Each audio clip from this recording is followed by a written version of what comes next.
Shalom, selamat sahabat, Bapak Ibu, saudara-saudari yang dikasihi oleh Tuhan. Sahabat, ini kita bersama kembali dalam diskusi sekolah sahabat. Sangat luar biasa sahabat ini, oleh karena narasumber kita adalah Pendeta Gardner Abineno. Beliau melayani sebagai Direktur Rumah Tangga dan Direktur Anak-anak di daerah Kalimantan kawasan Timur. Selamat sahabat Pak Pendeta. Selamat sahabat, kita bersyukur oleh karena sahabat ini kita berada di penghujung dari tahun 2021 dan 21. sahabat terakhir Amin. dari tahun pelayanan kita di tahun 2021 ini. Amin. Apa kabar ini Pak Pendeta? Kabar baik, puji Tuhan, oleh karena berkatnya kita masih diberi kesempatan untuk tiba di penghujung tahun ini. Amin. Baik, terima kasih Pak Pendeta. Baik Bapak Ibu saudara yang dikasihi Tuhan, sebelum beliau menjelaskan pelajaran sekolah sahabat kita, sahabat ini terlebih dahulu kita berdoa. Mari kita berdoa.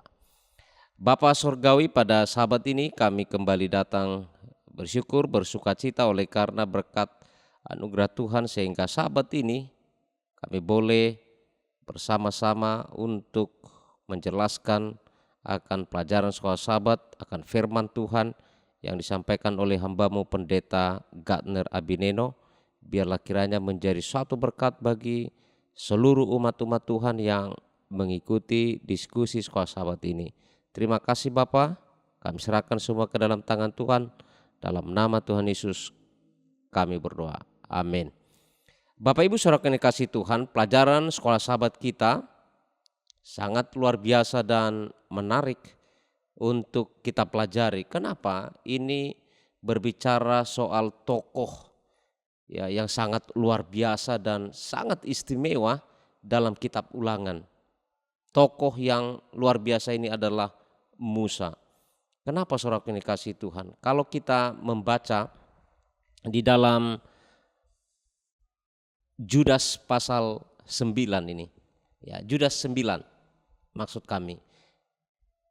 Di sana kitab Perjanjian Baru menyatakan demikian. Saya akan baca Bapak Ibu saudara yang dikasihi Tuhan. Tetapi penghulu malaikat Mikael ketika dalam suatu perselisihan bertengkar dengan iblis mengenai mayat Musa tidak berani menghakimi iblis itu dengan kata-kata hujatan, tetapi berkata, kiranya Tuhan menghardik engkau. Ini pelajaran apa yang mau kita lihat ini Bapak Ibu saudara yang dikasihi Tuhan pada sahabat ini? Baik, kita langsung kepada Pendeta Gardner Abineno. Pak Pendeta, ini kalau kita lihat ini pelayanan Musa ini sangat luar biasa ini Pendeta ya. Sampai tadi ketika saya baca Judas 9 itu dikatakan ada perselisihan iblis dengan malaikat Tuhan, ini mayatnya ini Pak Pendeta ya. Nah, tetapi Pak Pendeta, ini kan namanya manusia Pak Pendeta ya, memiliki kelemahan sehingga dia mengalami kematian dan tidak masuk ke tanah perjanjian ini Pak Pendeta. Apa yang menyebabkan Musa harus seperti itu Pak Pendeta? Silakan Pendeta. Terima kasih. Jadi selama 1 triwulan ini kita belajar tentang ketokohan Musa yang diulang dalam buku Ulangan, dan kita tiba kepada saat dia mati, dan kemudian judul pelajaran kita sepanjang minggu ini adalah bagaimana dia bangkit. Dan Yudas melihat kembali kepada peristiwa bagaimana Musa ini diperebutkan dalam kematiannya. Jadi kita melihat bahwa kematian Musa dilatar belakangi oleh adanya satu masalah. Dan masalah itu kelihatannya kecil. Oleh karena ketika bangsa Israel sedang kehausan dan mereka memohon kepada Musa agar ada air, maka Tuhan menginginkan agar Musa berbicara kepada batu dan air itu keluar dan bangsa itu bisa minum. Tetapi dalam pelajaran kita dikatakan bahwa dalam kemarahan Musa, jadi Musa marah, mungkin oleh karena melihat bangsa yang terus menuntut dan ada kejengkelan sebagai manusia, dia marah. Tetapi marah ini belum membuat dia berdosa, tetapi kemudian muncul kata-kata, kalau kita lihat di dalam pelajaran sekolah sahabat kita dikatakan bahwa apakah kami harus mengeluarkan air bagi kamu dari bukit batu ini? Pernyataan yang dilakukan Musa ketika menjawab pertanyaan dari bangsa Israel yang menuntut air ini terlihat biasa tetapi punya makna di baliknya. Musa pada saat itu menganggap bahwa untuk bisa mengeluarkan air ini oleh karena kekuatan manusianya atau kekuatan mereka sebagai pimpinan saat itu. Inilah yang kemudian dipandang Tuhan sebagai satu kesalahan dan dosa yang mengakibatkan kemudian Musa tidak diizinkan masuk ke ke negeri Kanaan jasmani dan kemudian diizinkan Tuhan untuk mati. Jadi apa yang melatar belakangi sampai dia harus mengalami kematian dan tidak diizinkan Tuhan masuk ke negeri Kanaan dalam dosanya? Oleh karena dia menganggap bahwa semua keberhasilannya dalam perjalanan kehidupannya ini ketika dia sedang mengalami masalah, dia bisa keluar oleh karena kekuatan, bukan oleh karena kekuatan Tuhan. Padahal pengalaman dia keluar dari bangsa Israel, keluar dari bangsa Mesir, membawa bangsa Israel, semua bukan oleh karena kekuatannya, tetapi semua oleh karena kekuatan Tuhan.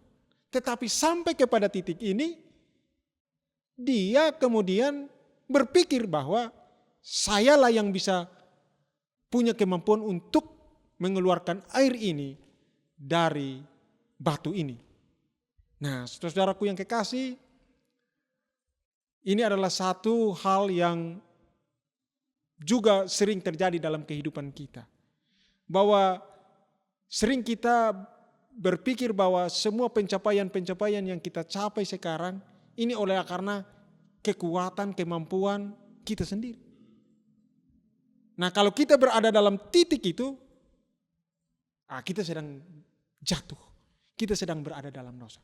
Kita harus sadar bahwa hanya oleh karena kemurahan Tuhan, hanya oleh karena kuat dan kuasa Tuhan yang memberikan kekuatan, yang memberi hikmat, yang memberikan kepada kita segala-galanya, yang membuat kita bisa berada dalam posisi ini, bisa berada dalam kemenangan-kemenangan atas setiap dosa, berada dalam setiap perjalanan kerohanian yang terus bertumbuh dalam iman. Ini semua oleh karena Tuhan dan bukan oleh karena kita.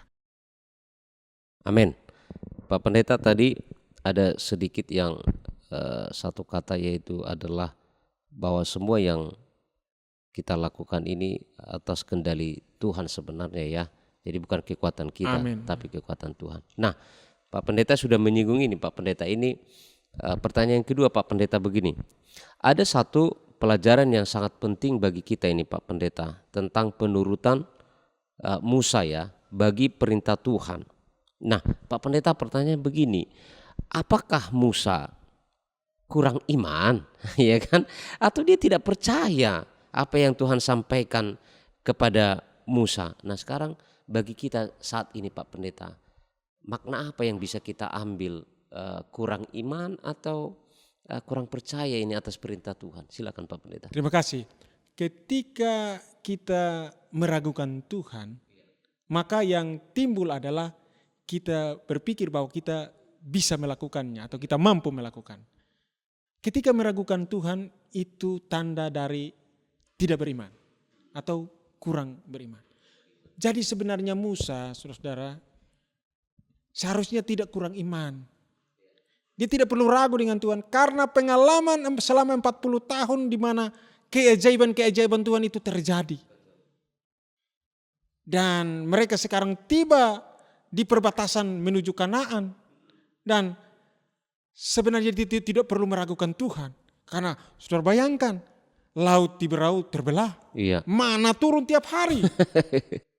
Betul. Kemudian tiang api, tiang awan mengiringi perjalanan mereka. Artinya kehadiran Tuhan itu nyata ada di sekitar. Tapi kok ragu? Ketika dia diperhadapkan dengan air, kok dia ragu?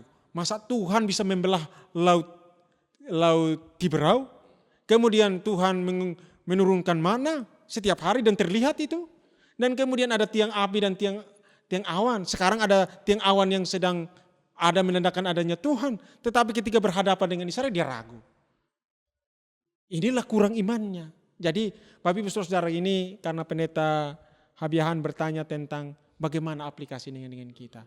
Saudaraku, pengalaman buku ulangan yang mengulang kisah perjalanan bangsa Israel menjadi pengalaman kita juga. Walaupun kita tidak mengalaminya secara langsung, tetapi melihat kisah-kisah ini sebenarnya kita tidak perlu ragu akan kuasa dan penyertaan Tuhan. Sering sekali ketika kita menghadapi sebuah tantangan yang bisa memudarkan iman kita, entah itu dalam pekerjaan, entah itu dalam rencana, entah itu dalam sebuah tekanan dunia ini atau sebuah cobaan, maka sering sekali kita ragu akan Tuhan. Padahal begitu banyak kisah dari buku ulangan yang kita bahas sepanjang tribulan ini, bagaimana Tuhan itu nyata, ada dan luar biasa menolong kita. Oleh karena itu, ketika kita menghadapi tantangan, marilah kita mengingat akan pengalaman Musa, pengalaman masa lalu di buku ulangan. Keluarnya bangsa Israel dari negeri Mesir yang dipenuhi dengan mujizat penyelamatan yang menguatkan kita untuk tidak pernah ragu untuk menyandarkan iman kita hanya kepada Tuhan. Amin. Baik, Pak Pendeta luar biasa. Tapi ini Pak Pendeta ada pertanyaan ini juga. Sepertinya ada spesial ini bagi Musa diberikan oleh Tuhan ini Pak Pendeta. Kalau saya membaca Pak Pendeta ya, dalam Ulangan pasal 34 ayat 4 itu. Begini firman Tuhan Pak Pendeta.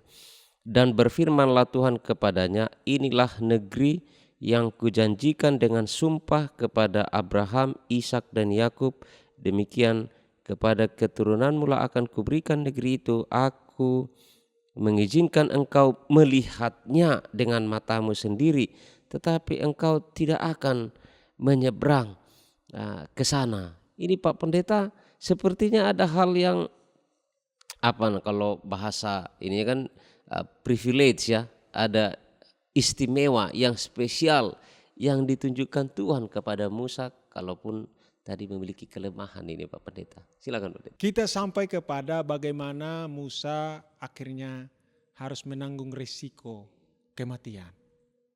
Dan sebelum dia mati di atas gunung Nebo, Tuhan mengizinkan dia memandang untuk terakhir kalinya sebelum dia mati akan negeri Kanaan yang dia tidak punya hak atau dia tidak diizinkan untuk masuk. Nah saudara-saudaraku yang kekasih, dalam buku Sejarah Para Nabi tulisan Nyonya Ellen G. White dan yang kita kenal dengan buku Pandangan Roh Nubuat, memberikan begitu jelas sebenarnya apa yang dilihat oleh Musa saat itu.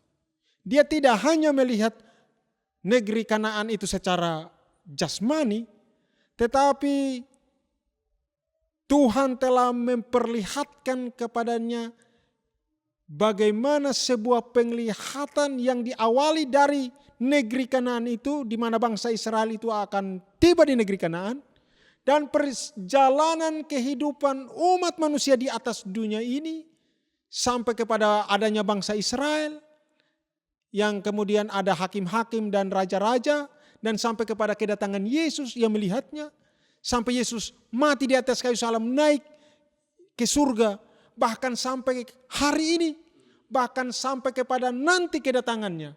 Bahkan Tuhan juga memperlihatkan kepada dia negeri Kanaan sorga. Sorgawi itu. Tidak hanya sampai ke negeri Kanaan sorga di mana kita 1000 tahun berada di sana, tetapi Kanaan sorga itu akan turun ke atas bumi ini kembali. Dan negeri Kanaan yang sebenarnya yang akan kita jalani sekarang, yang kita akan tuju sekarang itu telah diperlihatkan oleh Musa. Oleh Allah kepada Musa. dan dia sudah melihat semuanya itu.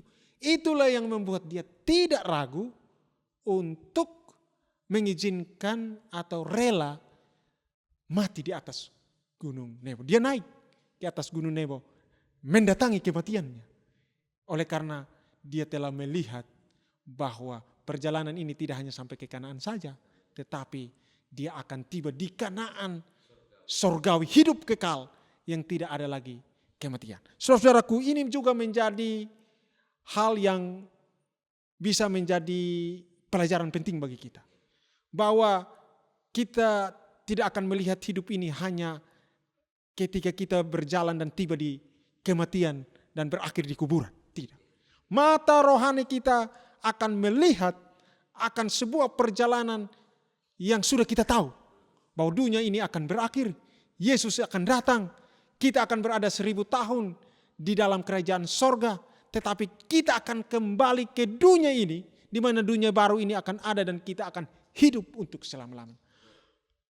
Penglihatan Musa tentang perjalanan hidup dunia ini sampai kekekalan itu juga menjadi sebuah inspirasi, sebuah pelajaran, sebuah perjalanan iman buat saya untuk tetap menaruh keyakinan untuk hidup kekal.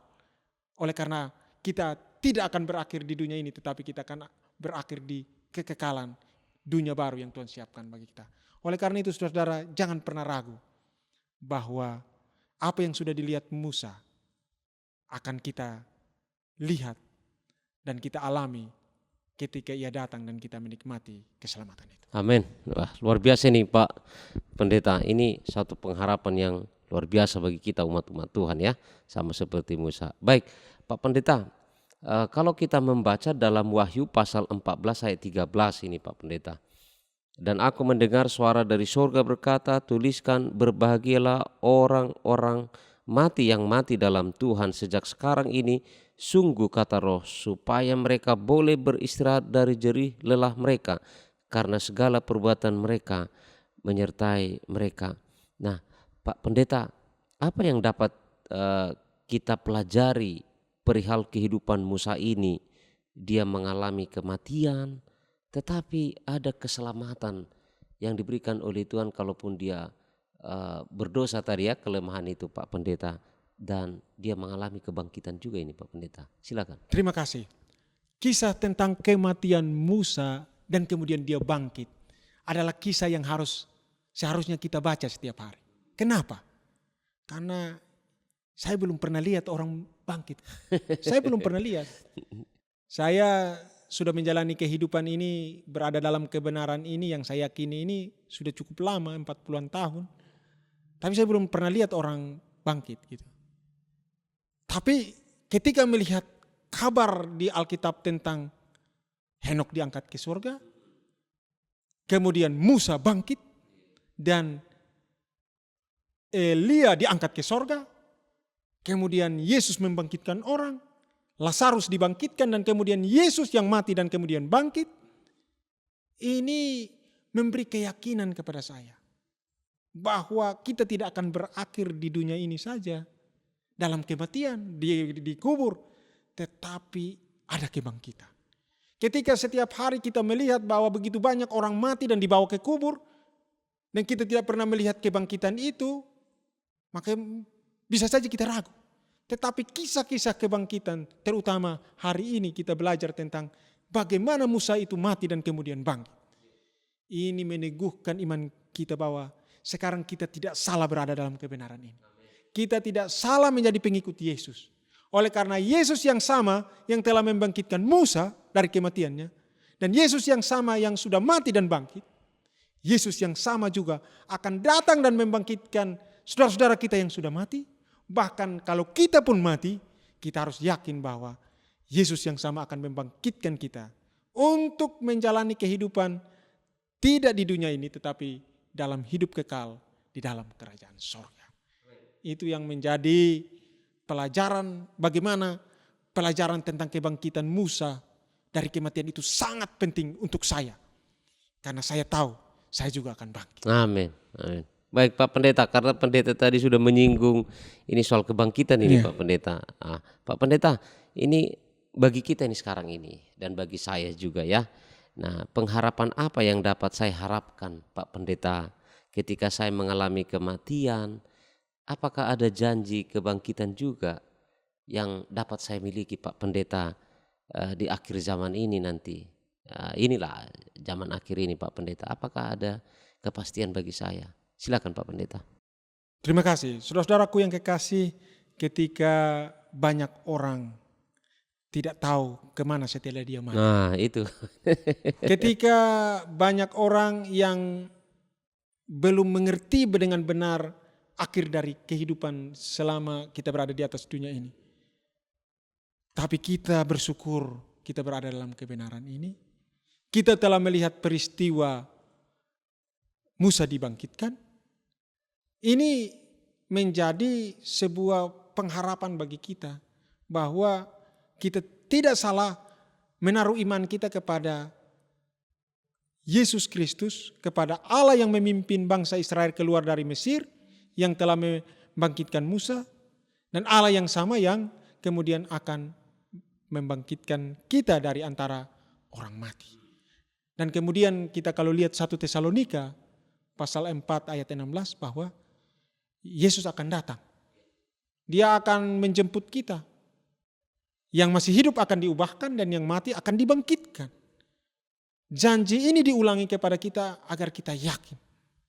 Untuk tetap menaruh iman dan keyakinan kepada Tuhan. Walaupun dalam perjalanan hidup ini selagi kita masih berada di atas dunia ini, kita sering jatuh seperti Musa. Tetapi kasih karunia Tuhan menolong kita untuk bisa tetap menaruh pengharapan.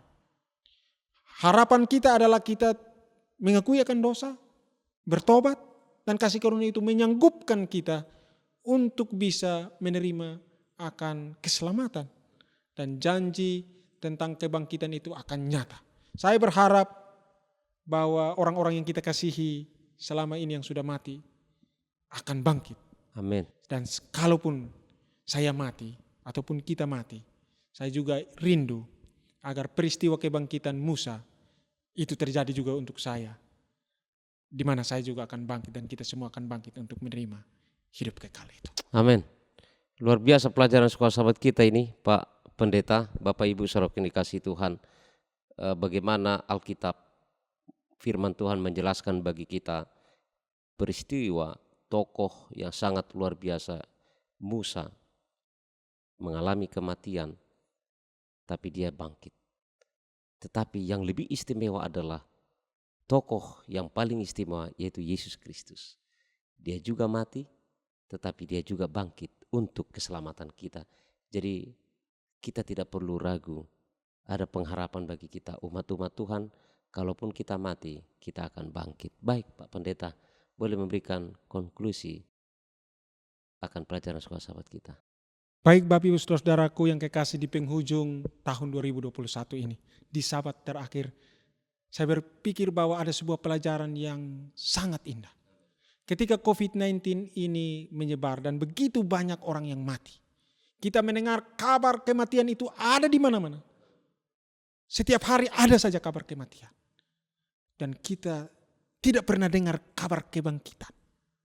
Maka ketika hari ini pelajaran tentang adanya kebangkitan Musa, dan pelajaran itu abadi untuk kita, untuk selamanya, maka itu menjadi kabar baik bagi kita. Walaupun ada kematian tetapi ada kebangkitan, di mana kita akan hidup kekal di dalam kerajaan sorga. Kita yang masih ada di atas dunia ini masih banyak kelemahan, kekurangan. Tetapi marilah kita akui itu di hadapan Tuhan. Karena kasih karunia Tuhan itu begitu besar menolong kita. Sebagaimana Musa walaupun jatuh, tetapi Tuhan mengampuninya. Dan kemudian kasih karunia menyanggupkan dia untuk memberi jalan keselamatan. Pesan saya, sebagaimana Musa secara mata jasmani melihat Kanaan dan mata rohani melihat sorga. Marilah kita juga untuk tidak hanya melihat dengan mata jasmani kita perjalanan kehidupan ini pendek di atas dunia ini. Tetapi mata rohani kita sudah melihat bahwa dunia ini akan berakhir. Yesus akan datang di awan-awan. Yesus akan mengangkat kita yang berada dalam kebenaran ini untuk berada di dalam kerajaan surga. Hidup kekal bersama-sama dengan orang-orang yang kita kasihi. Dan itu menjadi pengharapan. Itu menjadi cita-cita. Itu menjadi kerinduan kita. Itu yang membuat kita tetap berada dalam kebenaran ini. Sampai Yesus datang. Kiranya Tuhan memberkati kita. Amin. Pak Pendeta, sangat luar biasa. Boleh memberikan doa bagi kita, Pak Pendeta? Kita Silakan. sama-sama berdoa. Maha besar Allah kami yang di sorga. Ketika kami melihat, merasakan, menikmati, mengecap akan kebaikan-Mu Tuhan atas kehidupan kami. Kami tidak perlu ragu untuk tetap percaya kepada-Mu Tuhan sebagai satu-satunya Allah. Allah yang telah membangkitkan Musa di antara orang mati dan mengangkatnya menuju sorga. Allah yang sama yang akan datang, yang akan menjemput kami, yang akan membangkitkan kami dari kematian menuju hidup kekal yang Tuhan siapkan untuk kami. Bantu kami dengan kasih karunia Tuhan ketika kami menjalani kehidupan kami di atas dunia ini. Sering sekali kami jatuh oleh karena kelemahan dan kekurangan kami alami. Tetapi kami mohon agar kasih karunia Tuhan boleh menyertai kami. Agar pengharapan tentang kebangkitan itu terus ada dalam kehidupan kami. Kami tetap bertahan dalam kebenaran ini. Dalam iman kami siap ketika Engkau datang untuk menjemput kami. Terima kasih untuk sebuah pelajaran indah bagi kami. Biarlah pelajaran ini terus hadir dalam kehidupan kami. Yang memberi pengharapan kepada kami. Bahwa kami akan tinggalkan dunia ini. Bangkit dan menuju sorga untuk hidup kekal selama-lamanya. Kiranya kasih Allah Bapa, kasih karunia Yesus Kristus memberkati kami mulai saat ini sampai Maranatha. Dalam nama Tuhan Yesus kami berdoa. Amin. Amin. Baik Pak Pendeta, terima kasih atas kesempatan menjadi narasumber kami dalam diskusi Sekolah Sahabat ini. Bapak Ibu saudara yang dikasihi Tuhan, demikian diskusi Sekolah Sahabat kita pada Sabat ini. Kami percaya kita diberkati oleh Tuhan melalui belajar firman Tuhan Sabat ini. Terima kasih, Tuhan memberkati.